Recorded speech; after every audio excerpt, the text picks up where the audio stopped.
वही कहल बा कि चली पवन त रोकी कवन। लोकगीत में तो पूरा धूम मचैल हन आ देवियो गीत में केहू के टक्कर ना रल, केहू ना आ पाइल। वही छठ गीत में भइल बा दू गो गाना पवन सिंह के, दोनों एक नंबर पर, एगो एगो एक नंबर पर, एगो दू नंबर पर ट्रेंड कर रहल बा। और जे कंपटीटर बनेला, जे अपने आप के बड़का दुकान स्टार समझेला, उनकर पते नहीं खे कि उ लोग कहाँ बालू। सबसे पहल का बात हम बता दी भैया कि पवन सिंह के जो छठ गाना आयल बा एकदम पूरा बवाल बा।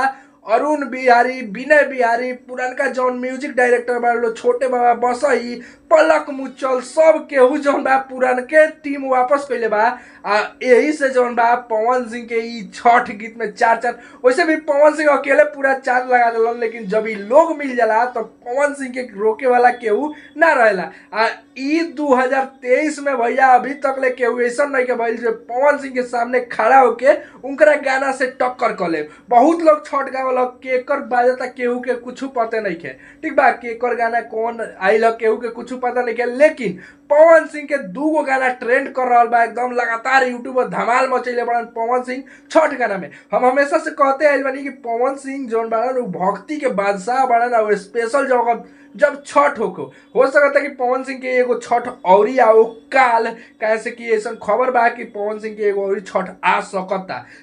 देखल जाए आवता कि ना, लेकिन भैया जौन छठ गाना आइल बा, हमरा रिव्यू बनावे के टाइम ना मिल पावला। तू लोग जानता ही बा लोग छठ सबसे महापर्व में लोग बिजी एने होने बा, तो टाइम ना मिल पावला बनावे के। लेकिन अबे हम देखनी है, अबे तरह लोग खातिर रिव्यू बनावत तनी कि सबसे बेस्ट गाना भइल बा, एकदम बवाल गाना भइल बा।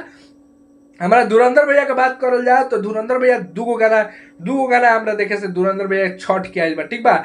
उनमें से एगो गाना तनी ऐसा धुरंधर भैया के लागता कि हाँ तनी जौन टिप टाप के गइले बड़न चोरा उरा के हऊ वाला चल गंगा किनारे, उहे तनी ऐसा एगो अच्छा लगता है। महादेव आ गया तो वो लायक नहीं खे। लेकिन पवन सिंह के भैया सब के सब गाना जौन बा बवाल बा, एगो के छोड़ के जौन ऊ टिपले बड़न, ठीक बा, मतलब टिपले नहीं खन अपने दोनों जौन बा ऊ एने से एने क के गइले बड़न, तो ऊ हमरा अच्छा नहीं लागल। बाकी है दूगो गाना जौन बा ऊ पूरा बवाल मचैले बा। आ पवन सिंह ए बड़ा ट्रेंडिंग में बड़न। आ ई बात सही बा कि चली पवन तो रोकी कौन, बहुत लोग के गायब कर दिले बड़न। भोजपुरी में केहू नहीं खेल आ ए बार भोजपुरी में ऊ केहू वैसा नहीं खे जे पवन सिंह के गाना के आगे मतलब सामने अपना गाना लिया के टक्कर करा दे। कैसे कि भोजपुरी में केहू गाय के नहीं के बाजत, केहू लगते नहीं के, खाली पवन सिंह पवन सिंह पवन सिंह आई ये होत रही, पवन सिंह पवन सिंह पवन सिंह। बाकी ये तारा लोग के का विचार बा कमेंट बॉक्स में जरूर बताइए। आ छठ के गाना तारा लोग के कैसा लागल तू लोग कमेंट बॉक्स में बताइए। वीडियो को लाइक कर लो, शेयर कर लो।